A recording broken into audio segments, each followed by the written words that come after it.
In this video, we're going to begin to talk a little bit about local First Nations, both in terms of the services that are provided through local First Nations agencies, as well as some of the cultural history, historical trauma, and the values that are so critical to people of First Nations backgrounds in terms of the services they receive.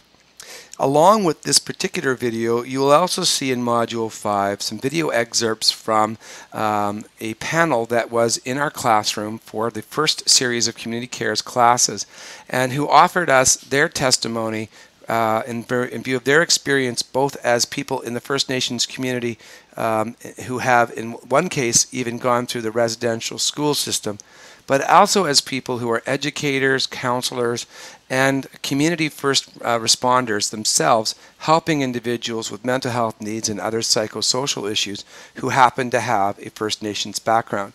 So this particular video that you're watching right now is meant to be watched in combination with the other interview videos with our three guests.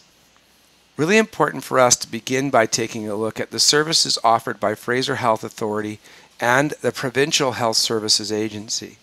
Fraser Health Authority has, as I last was told, 42,000 employees working in it, and it serves an area from Surrey all the way up to, I believe, Boston Bar. By comparison, Mission and the surrounding areas has a population of about 38,000. So the good news about this is that Fraser Health Authority is a very well-resourced health authority and has a tremendous number of programs to offer to people. The negative thing about that, of course, is that it's a very large organization. As we said, it's bigger than our city, and so it can be very intimidating and difficult to navigate for many folks.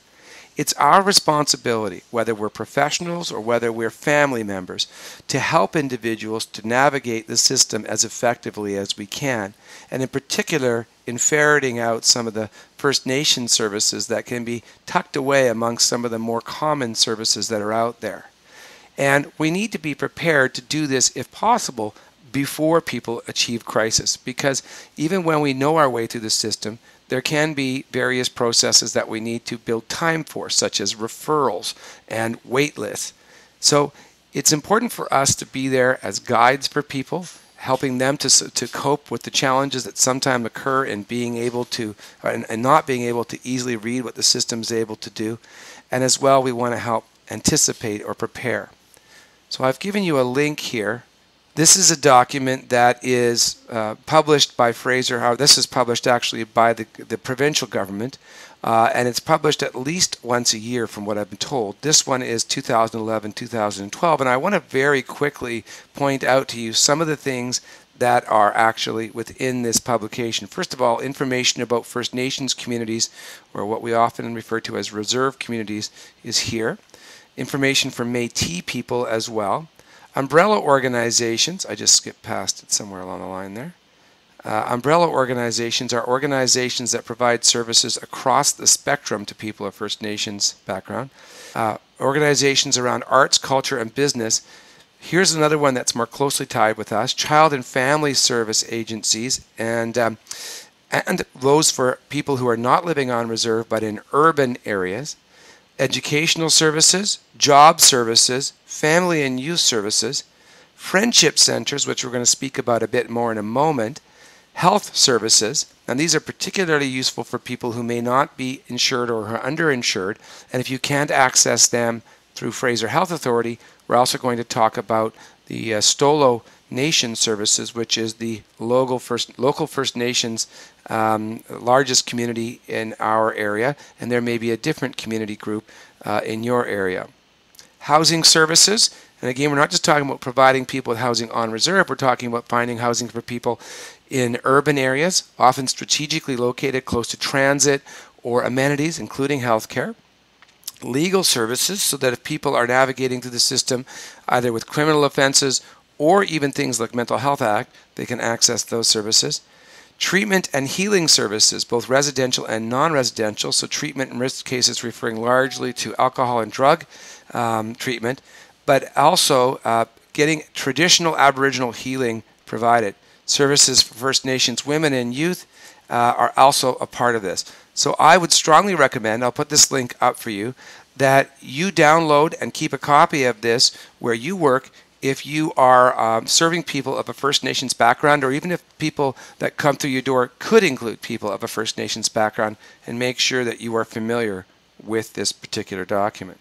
The next one we want to talk about is Stolo Health. The Stolo Nation is the local First Nations nation, and it's made up of a number of other individual communities. And some of the services that are offered within Stolo Health are particularly suited to traditional values and approaches.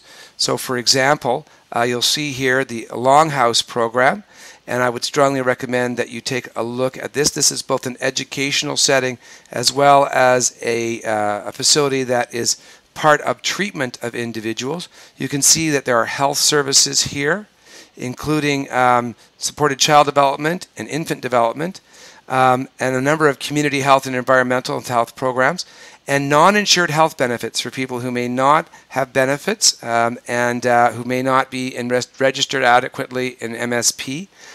And people who need support services around mental health, addiction, and counseling are specifically identified on this link here. So I would strongly recommend that you go and explore this link as well, and we will also have this one up on the Moodle platform. Next is Fraser Valley Aboriginal Child and Family Services, sometimes referred to as Hothmeath, and I'll apologize now for the fact that I'm not terribly good at pronouncing Hakamelam. Here's a link to a very good PowerPoint presentation that will give you a great idea of the services that are provided there. And again, I'm going to leave this link for you to look at on your own.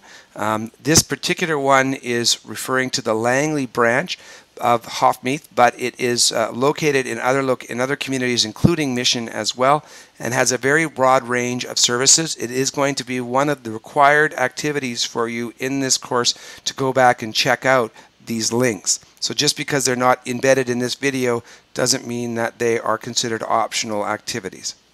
And then our last link is to the Mission Friendship Center. Now you may be familiar with the Mission Friendship Center by its own old name, which was Mission Indian Friendship Center, but the name has since changed in most friendship centers, because what is clear and what the people who operate the Friendship Center want you to realize is that it is a service for the entire community that is centered around First Nations values. So again, we would strongly urge you to take a look at what services are available here on this particular Friendship Center.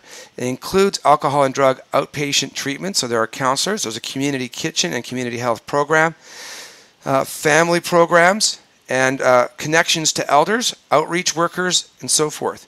Now, the thing that you need to understand about friendship centers is that they are meant to be an easily accessible storefront type approach where an individual can often come in and get a face-to-face response that gets them into help quickly and more personably. And it's a situation where they can self-refer. They don't need to necessarily go through a doctor or others, and if they do, then the person at the front desk can tell them those processes and help them to navigate through them.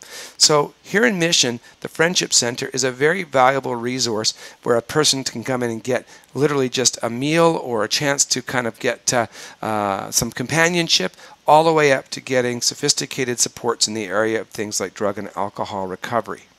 Why is it so important for people of First Nations backgrounds to have a connection to services that are operated in conjunction with their cultural values and, as much as possible, self-governed, operated by people of First Nations backgrounds? Well, the reason comes down probably to two things. First, within the First Nations community, the cultural values around healthcare and mental health particularly are significant. And it's important that we find a way to have services that jibe well with those values, or else they're going to be alienating for people. The second reason has to do with history, specifically with some of the traumatic history that's happened to First Nations communities, not just here in British Columbia, but all across Canada and even North America, since contact with European settlers. And those traumas still today have a very significant impact on the community. They are things like the reserve system, which continues to exist, and the residential school system. And as a result of those interactions, in many cases, the First Nations community lost a connection to their traditions and cultural values and their teachings that help them to manage their healthcare and psychological needs. And there also was a great deal of hurt and distrust that was bred in those interactions.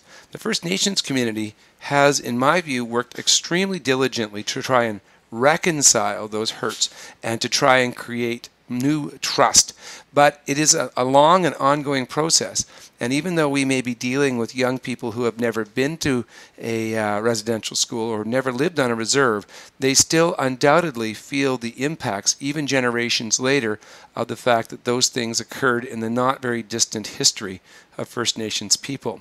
And so it's particularly important for us to be sensitive both to the idea of historical trauma and of cultural values when dealing with people of First Nations backgrounds.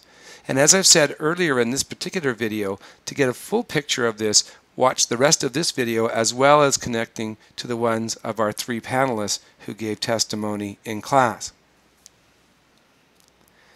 In the history of the Stolo Nation, there was a particular person in each community, and sometimes perhaps more than one, who held a position of dramatic importance. And that individual was referred to as a Siam. And a Siam was a leader of leaders, a spiritual guide, and that person was not normally the political head of the tribe or band, but often was an advisor to the political leaders, the chiefs, as well as to people in general. They were a person who had acquired some amount of wealth or substance, but who were generous in sharing it. They were hardworking and earnest, they were leaders and teachers, and they were spiritually in touch and balanced in their ways of life. But they were also very humble and modest and welcomed the opportunity to share what they knew. So the Siam is an important idea in the culture of the Stolo people even to this day. And you'll hear, for example, about young people being taught about being Siams, about the idea of achieving this self-actualized position in the community. And that's really important. We often have heard the very, very old sort of imperialistic view of the First Nations person as some kind of savage, of some kind of person who was not sophisticated, when in actuality it's quite evident that within the community there were people there who were established as cultural and spiritual leaders and who indeed were charged with the responsibility of communicating down the values of generations of previous learning. So these were established communities that were very much in connection with their natures, with the natural environment around them, I should say, as well as having to achieve balance within the community itself.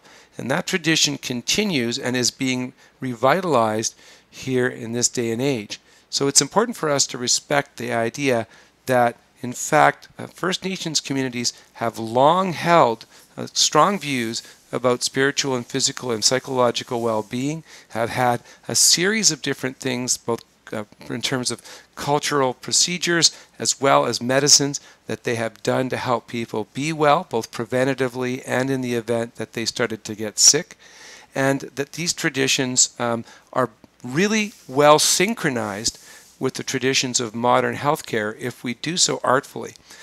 One thing I like to reflect on is the idea that when Jacques Cartier first made contact with people in what is now modern-day Quebec, he arrived in the cusp of winter with a crew of people who were starving from scurvy and were likely not to make it through the winter. If they hadn't received medicine, which we believe was a spruce needle tea, from the First Nations people, they likely would not have survived. And the truth of the matter is that all throughout the history of European settlement, the First Nations people shared their knowledge in terms of food products, in terms of medicines, in terms of cultural procedures that helped people here maintain their physiological and psychological health. And it is, I think, a very safe thing to say that without that assistance, we would very likely not have established settlements effectively in this part of the world. And so we have somehow forgotten that this type of culturally embedded knowledge existed and that it can be drawn upon. So as you listen to these next two slides about values and views, I'd like to ask you to do two things. First, think about how much these values have become popularized and embedded in what we now call Western medicine and have led to people looking for alternatives in healthcare and medicine here in all communities. And second, as you listen to the other videos or listening to the testimony of our three panelists, see if you can hear evidence of these values and views in what they share. The first is the idea of a spiritual connection between all elements in nature. This means people and objects and places all were connected.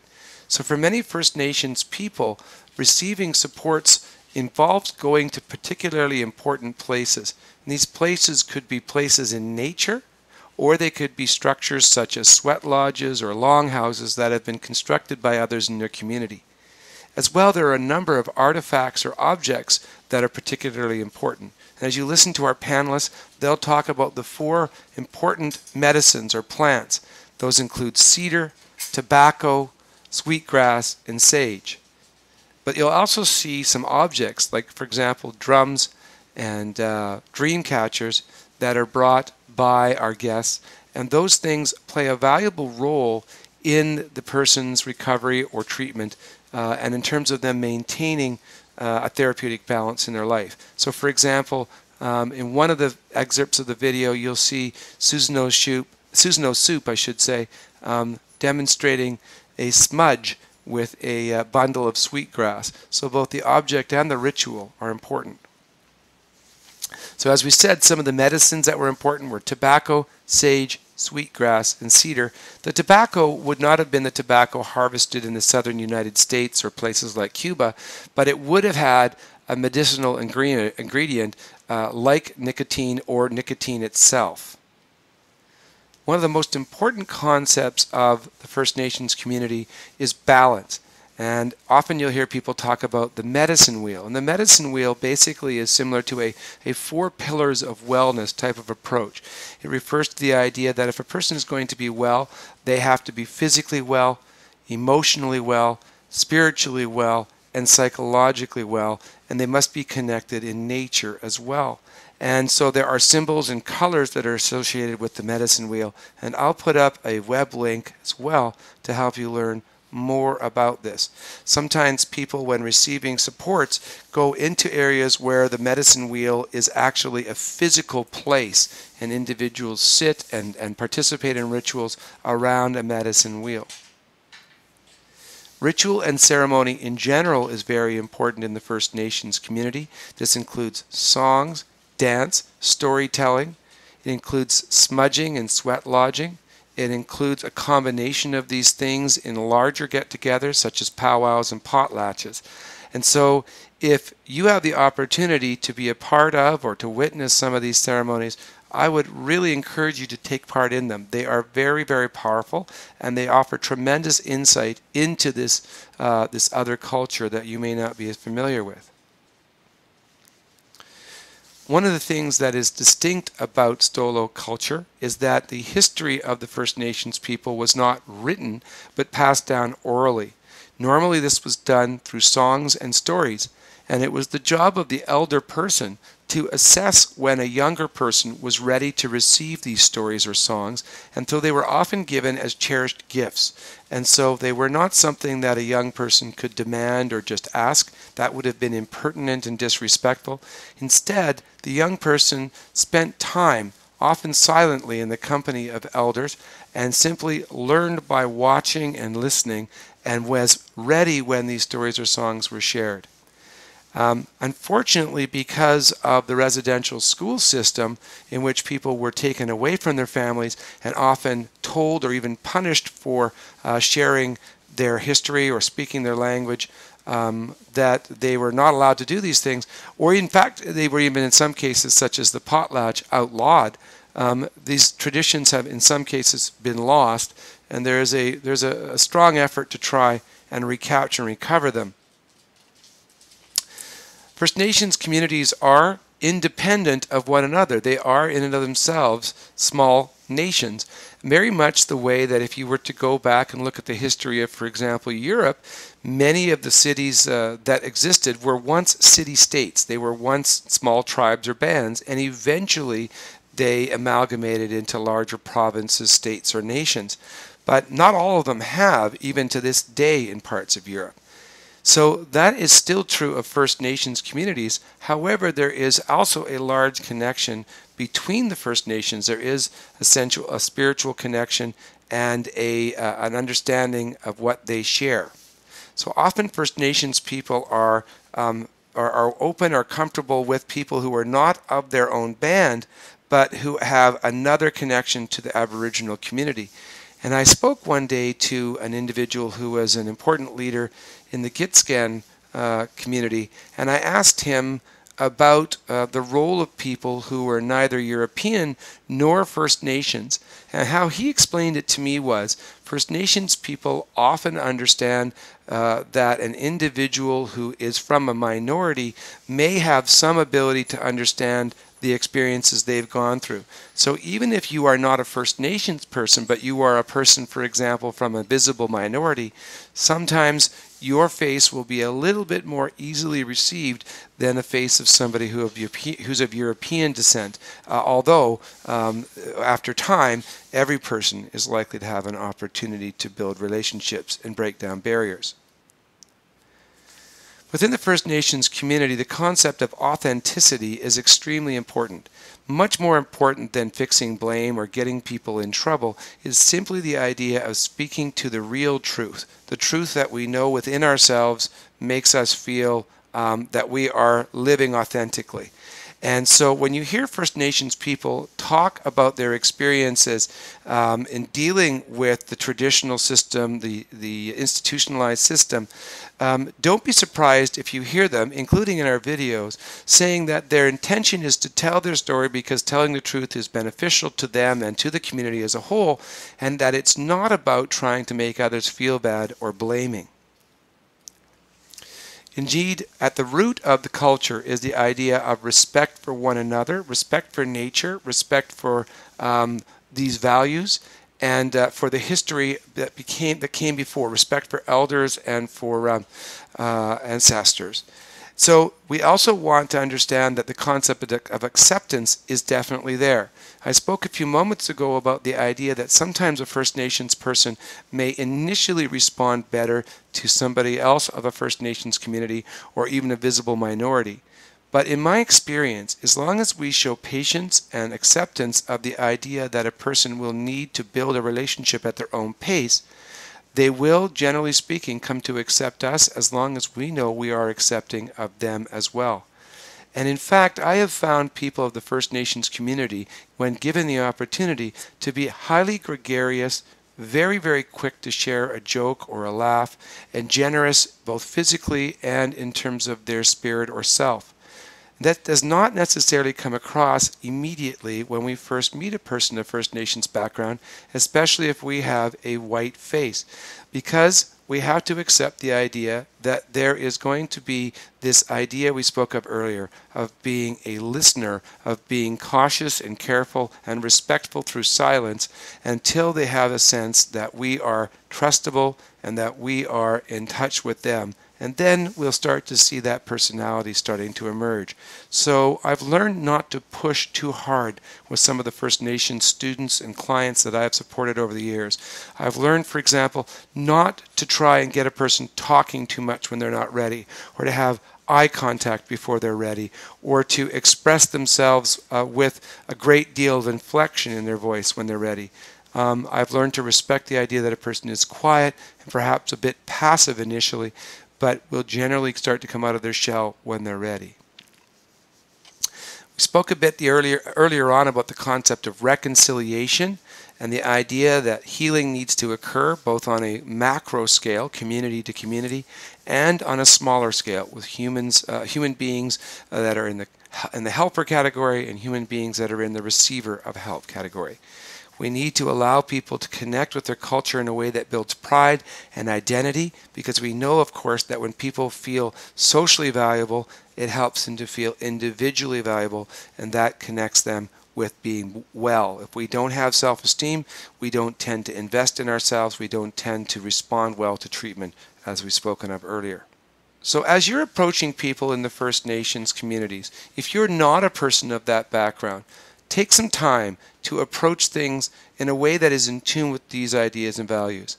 I have to conclude by saying that the one thing that's always a bit uncomfortable about speaking around a culture's values, especially when I'm not a member of it, is that I am only making broad generalizations. Of course, each person is an individual, and we must always be ourselves an individual and respond to the individuality of others. And second is that I think it's important to go into any interaction being prepared to learn. I've shared with you what I have been told and what I have experienced directly in my interactions with people from First Nations communities.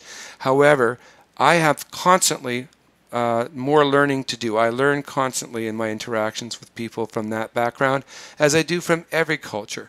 And so I encourage you to do the same.